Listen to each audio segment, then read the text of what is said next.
Welcome to life and light channel. இன்னைக்கு இந்த வீடியோவில் ஞானத்தை பற்றி தேவனுடைய வார்த்தை எவ்வாறெல்லாம் சொல்லப்பட்டிருக்கிறது என்பதை பற்றி பார்க்கலாம். முதலாவதாக, கர்த்தருக்கு பயப்படுதலே ஞானத்தின் ஆரம்பம், பரிசுத்தருடைய அறிவே விவேகம் என்பதை பற்றி நீதிமொழிகள் 9:10 காணலாம். முதலாவது ஆண்டவருக்கு பயப்பட வேண்டும். யெகோவா தேவன், அவருக்கு பயப்பட வேண்டும். ஞானத்தை பெற்றுக்கொள்வதன் அவசியத்தை பற்றி நீதிமொழிகள் 4:5 மற்றும் 6 இவ்வாறு சொல்லப்பட்டிருக்கிறது. ஞானத்தை சம்பாதி, புத்தியையும் சம்பாதி. என் வாயின் வார்த்தைகளை மறவாமலும் அவைகளை விட்டு விலகாமலும் இரு. ஞானத்தை விடாதே, அது உன்னை காக்கும். அதன் மேல் அன்பாயிரு, அது உன்னை தற்காக்கும். நாம் ஞானத்தில் குறைவுள்ளவனாக இருக்கும்போது நாம் ஆண்டவரிடம் கேட்க வேண்டும். உங்களில் ஒருவன் ஞானத்தில் குறைவுள்ளவனாயிருந்தால் யாவருக்கும் சம்பூரணமாய் கொடுக்கிறவரும் ஒருவரையும் கடிந்து கொள்ளாதவருமாகிய தேவனிடத்தில் கேட்க கடவன், அப்பொழுது அவனுக்கு கொடுக்கப்படும். யாக்கோபு 1:5. ஞானமும் அறிவும் தரும் பாதுகாப்பை பற்றி நீதிமொழிகள் 2:10 மற்றும் 11 சொல்லப்பட்டிருக்கிறது. ஞானம் உன் இருதயத்தில் பிரவேசித்து அறிவு உன் ஆத்மாவுக்கு இன்பமாய் இருக்கும்போது விவேகம் உன்னை காக்கும், புத்தி உன்னை தற்காக்கும். அறிவின் ஊற்றாகிய தேவனை பற்றி நீதிமொழிகள் 2:6 இவ்வாறு சொல்லப்பட்டிருக்கிறது. கர்த்தர் ஞானத்தை தருகிறார், அவர் வாயினின்று அறிவும் புத்தியும் வரும். கர்த்தர் அருளும் ஞானத்தினால் நாம் பெரியோர்களை விட மேலான அறிவு பெறுவதற்கு ஏதுவாய் இருக்கிறது என்று சங்கீதம் 119:99 கூறப்பட்டுள்ளது. உம்முடைய சாட்சிகள் என் தியானமாய் இருக்கிறபடியால் எனக்கு போதித்தவர்கள் எல்லாரிலும் அதிக அறிவுள்ளவனாய் இருக்கிறேன். கர்த்தர் அருளும் அறிவினால் நமக்கு ஆராய்ச்சிகளை மேற்கொள்வதற்கு சகலவிதமான புத்தியையும் கொடுக்கிறார் என்பதை பற்றி தானியேல் 1:17 இவ்வாறு சொல்லப்பட்டிருக்கிறது. இந்த 4 வாலிபருக்கும் தேவன் சகல வித்தைகளிலும் அறிவையும் புத்தியையும் கொடுத்தார். தானியேலோ சகல தரிசனங்களையும் சொப்பனங்களையும் அறியத்தக்க அறிவுள்ளவனாய் இருந்தான். யாரெல்லாம் ஞானவான் என்றும் யாரை அறிவாளி என்றும் வேதம் சொல்கிறது என்பதை பற்றி நீதிமொழிகள் 17:27 மற்றும் 28 இவ்வாறு சொல்லப்பட்டுள்ளது. அறிவாளி தன் வார்த்தைகளை அடக்குகிறான், விவேகி குளிர்ந்த மனமுள்ளவன். பேசாதிருந்தால் மூடனும் ஞானவான் என்று எண்ணப்படுவான், தன் உதடுகளை மூடுகிறவன் புத்திமான் என்று எண்ணப்படுவான். ஞானத்தின் ஆரம்பத்தை பற்றி சங்கீதம் 111:10 இவ்வாறு சொல்லப்பட்டிருக்கிறது. கர்த்தருக்கு பயப்படுதலே ஞானத்தின் ஆரம்பம், அவருடைய கற்பனைகளின் படி செய்கிற யாவருக்கும் நற்புத்தி உண்டு, அவர் புகழ்ச்சி என்றைக்கும் நிற்கும். ஒரு வீட்டை கட்டுவதற்கு ஞானம் எவ்வளவு முக்கியம் என்றும் அதற்கு ஒரு சிறந்த திட்டமிடல் அவசியம் என்பதை பற்றியும், மேலும் ஆராய்ச்சி செய்வதற்கு தகுதியான ஒரு ஞானம் தேவை என்பதை பற்றியும் நீதிமொழிகள் 24 3 மற்றும் 4 இவ்வாறு சொல்லப்பட்டிருக்கிறது. ஞானத்தினால் வீடு கட்டப்பட்டு விவேகத்தினால் அது நிலை நிறுத்தப்படும். அறிவினாலே அறைகளில் அருமையும் இனிமையுமான சகலவித பொருள்களும் நிறைந்திருக்கும். ஞானமுள்ளவனுக்கு மற்றொரு பெயரும் உள்ளது. அதை பற்றி நீதிமொழிகள் 24 5 பார்க்கலாம்.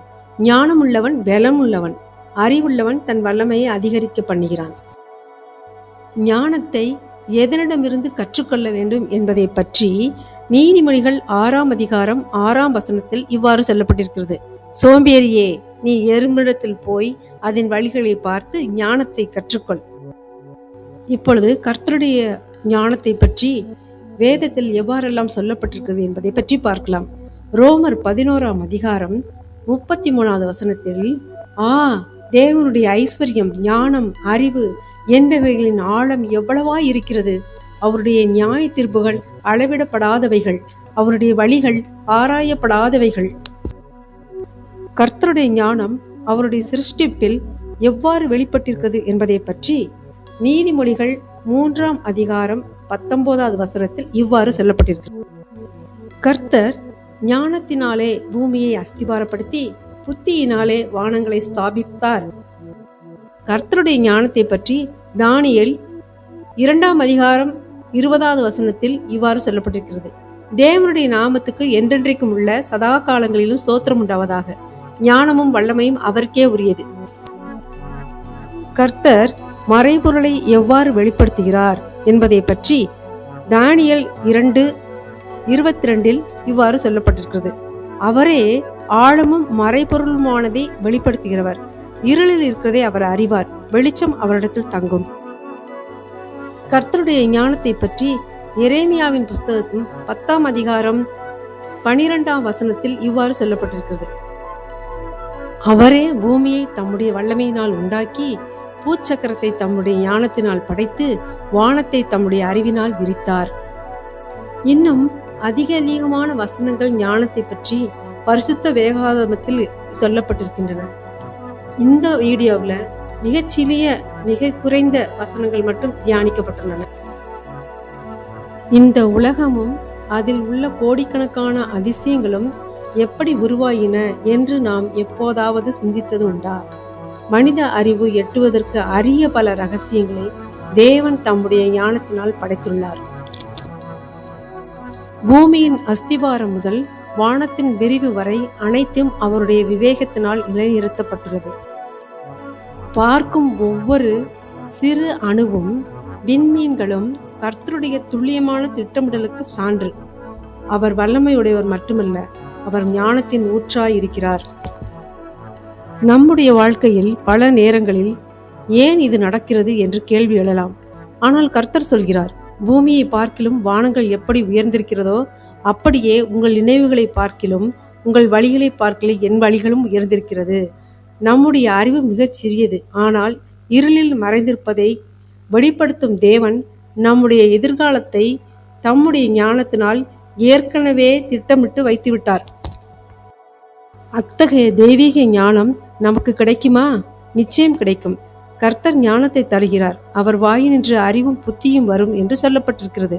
நாம் தாழ்மையோடு அவரிடத்தில் கேட்கும்போது அவர் தாராளமாக நமக்கு தம்முடைய ஞானத்தை அருளுகிறார். உலக படிப்பு நமக்கு வாழ்வாதாரத்தை தரும், ஆனால் கர்த்தர் தரும் ஞானம் மட்டுமே நமக்கு நித்திய ஜீவனையும் பாதுகாப்பையும் தரும்.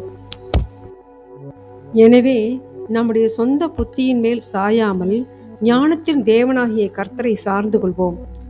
அவர் நம் பாதைகளை செவ்வாய்ப்படுத்துவார். ஞானமும் வல்லமையும் அவருக்கே உரியது. ஆமேன்.